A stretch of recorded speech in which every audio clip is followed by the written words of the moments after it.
Bonjour, je m'appelle Francisco. Merci d'avoir pris le temps de répondre au questionnaire. Pour moi, cela signifie que vous avez vraiment envie de faire quelque chose par rapport à votre site web. Donc voici mes conseils par rapport à votre situation. Avant de commencer à développer votre site web, il faut penser à votre identité visuelle et votre charte graphique. Les premiers pas, c'est de bien comprendre quelles sont les valeurs et la mission de votre entreprise. Comme ça, vous allez pouvoir choisir les couleurs et la typographie pour la création de votre logo. Votre logo doit représenter vos valeurs. Il doit transmettre un vrai message. Et tous les supports de communication doivent avoir une cohérence visuelle avec votre logo, c'est-à-dire votre carte de visite, vos papiers en tête, la signature d'email et bien sûr votre site internet. Donc mon conseil, c'est d'aller travailler avec un graphiste professionnel. N'essayez pas d'aller sur les sites internet qui proposent des logos gratuits ou qui vous font une centaine de propositions pour choisir avec un logo. Pour créer votre identité visuelle, il faut avoir un vrai dialogue avec un graphiste pour bien comprendre vos valeurs et lui, il va être capable de transmettre tout ça dans un dessin et dans un design qui va vous représenter. Parce que ça, il va vous accompagner dans toute la durée de votre entreprise. Bien sûr qu'il va pouvoir évoluer, mais il y a certains choix qui sont fondamentaux par rapport à votre entreprise. Vous voulez vendre des produits en ligne. Donc dans votre cas, il va falloir créer une boutique en ligne. Le premier conseil que je peux vous donner, c'est de ne pas mettre directement vos produits tout de suite sur la page principale. Si un client ne vous connaisse pas, il ne va pas tomber sur votre site internet, il va acheter tout de suite. Ça ne va pas arriver. Donc, c'est ce qu'il va falloir faire d'abord, c'est de lui montrer qu'est-ce que lui il va résoudre comme problème à travers de votre marque ou à travers de vos produits. Comment est-ce qu'on crée cette confiance-là? Il va falloir donner la valeur. Il va falloir montrer comment est-ce que vos produits ils vont améliorer sa vie, par exemple. Donc, il y a différentes méthodes de faire ça. La première et la plus simple, c'est d'avoir des témoignages clients qui vont montrer, par exemple, pendant l'utilisation de vos produits, comment est-ce que eux, ils ont trouvé un bénéfice ou qu'est-ce que vos produits, ils les ont apporté comme valeur. Essayez par la suite de récupérer les adresses mail. Ça va vous permettre par la suite de créer des campagnes marketing. Aussi, vous avez des nouveaux produits de faire la promotion de vos produits à travers voilà, des différentes publicités ou aussi pendant la période des soldes, etc. Vous pouvez créer la relation avec votre client et par les biais du mail, vous pouvez profiter pour faire des promotions et essayer de vendre vos produits.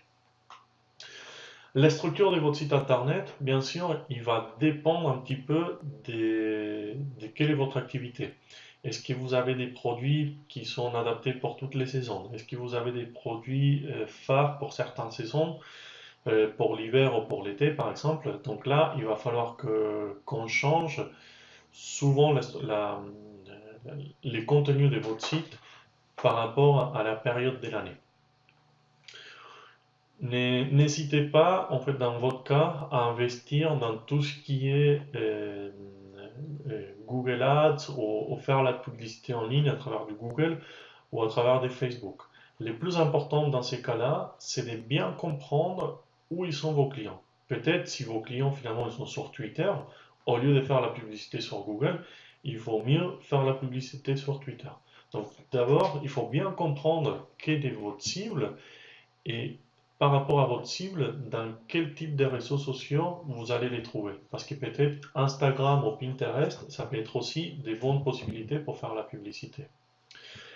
Par contre, si vous commencez dans ces domaines-là, par rapport à la création de votre site internet, ce que je vous conseille, c'est de passer par un prestataire externe. Et pourquoi? Parce que en fait, dans tous les sites des boutiques en ligne, et ce qui va être très important, c'est la sécurité. Vos clients ils vont payer en ligne, donc ils vont utiliser leur carte bancaire. Donc pour ça, il va falloir mettre en place des mécanismes de sécurité, des systèmes pour accepter les paiements de carte bancaire. Et ce qui est très important pour un client qui ne vous connaisse pas, c'est qu'il se sent en sécurité quand il va faire un paiement. Et ensuite, il y a tout ce qui est la partie création en fait, du compte pour que lui, il puisse suivre sa commande et pour qu'en cas d'annulation ou en cas de modification, puisse accéder à son espace personnel.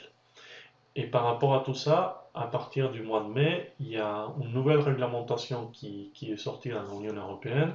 Donc c'est important que votre site internet est, on va dire, est en accord par rapport à cette loi.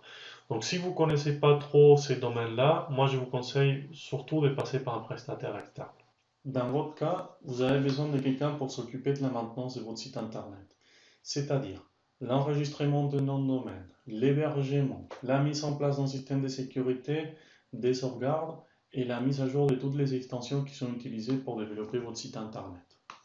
Et surtout, ça, il faut le faire régulièrement.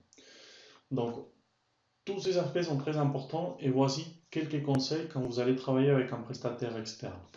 Assurez-vous que les noms de domaine est à votre nom et que vous avez les accès à votre site web pour pouvoir les gérer dans cas de problème. Dans le contrat de maintenance, les conditions de résiliation doivent être claires. Regardez qui est les fournisseurs pour l'hébergement, car des fois, changer les fournisseurs peut entraîner des frais supplémentaires. Essayez de comprendre les conditions par rapport à la sécurité et la sauvegarde. Est-ce que la sauvegarde il va être envoyée à vous dans un espace de stockage comme Google Drive ou comme Dropbox, ou est-ce que c'est votre prestataire qui va toujours garder une copie de sécurité?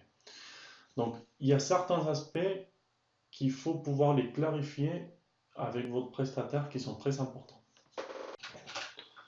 On vient de voir les 3 étapes pour créer votre site internet. Donc, tout ce qui est par rapport à l'identité visuelle, les types de sites internet que vous devez faire et la maintenance du site internet. Maintenant, c'est le moment de poser la question suivante. Est-ce que vous avez le temps, l'envie ou la connaissance de faire tout ça par vous-même? Si la réponse est oui, donc n'hésitez pas. Commencez tout de suite. N'attendez pas à que votre site soit parfait ou que votre identité visuelle soit parfaite. Ça ne va jamais arriver. Il faut faire les premiers pas et par la suite, vous pouvez continuer. Même, regardez, prenez l'exemple de mon vidéo, il n'est pas parfait, peut-être vous allez trouver des fautes d'orthographe, des fautes des phrases, etc. Mais au moins, il est là, il peut vous aider à quelque chose. Par la suite, si j'ai des commentaires négatifs ou si je trouve des erreurs, je vais pouvoir les modifier. Il y a même des outils qui sont gratuits, qui vont permettre pour certains d'entre vous et qui vont être adaptés pour commencer à développer votre site internet. Donc n'hésitez pas et n'attendez pas. Par contre, si vous pensez qu'il y a certaines choses qui vont au-delà de votre connaissance ou que vous préférez passer du temps pour faire une autre chose, moi je peux vous aider. Depuis plus de 2 ans que j'ai créé des sites web et j'ai travaillé avec des micro-entreprises et des PME pour créer leur identité visuelle. Comme j'ai plus de 10 ans d'expérience quand je fais des produits internationaux, on va travailler ensemble pour créer votre site internet comme si c'était un produit à vendre avec un objectif particulier, un objectif spécifique qui va être adapté à votre entreprise et pour vos clients. Donc, il ne va être pas simplement un support de communication. On va aller un petit peu au-delà de tous les conseils que je vous ai donnés aujourd'hui pour créer un site internet qui vous représente le mieux. J'ai pu réaliser des sites e-commerce, des blogs, des sites vitrines et tous les sites que je vais créer, ils vont être adaptés pour les PC et pour les smartphones et les tablettes. Je peux aussi vous former, dans le cas de si vous faites un blog et vous voulez faire la mise à jour du contenu vous-même, il n'y a aucun problème, on peut faire une formation pour être indépendant. Il y a aussi un service que je propose par rapport à la maintenance, donc tout ce qui est l'hébergement, la mise à jour des extensions, la sécurité et la sauvegarde.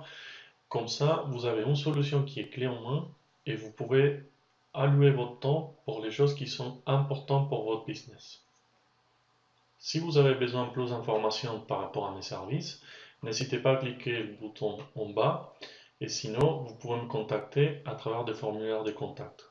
Soit parce que vous avez des questions supplémentaires, soit pour me donner un feedback par rapport à cette vidéo. En tout cas, j'espère que vous avez appris quelque chose. Merci encore pour votre temps et à bientôt.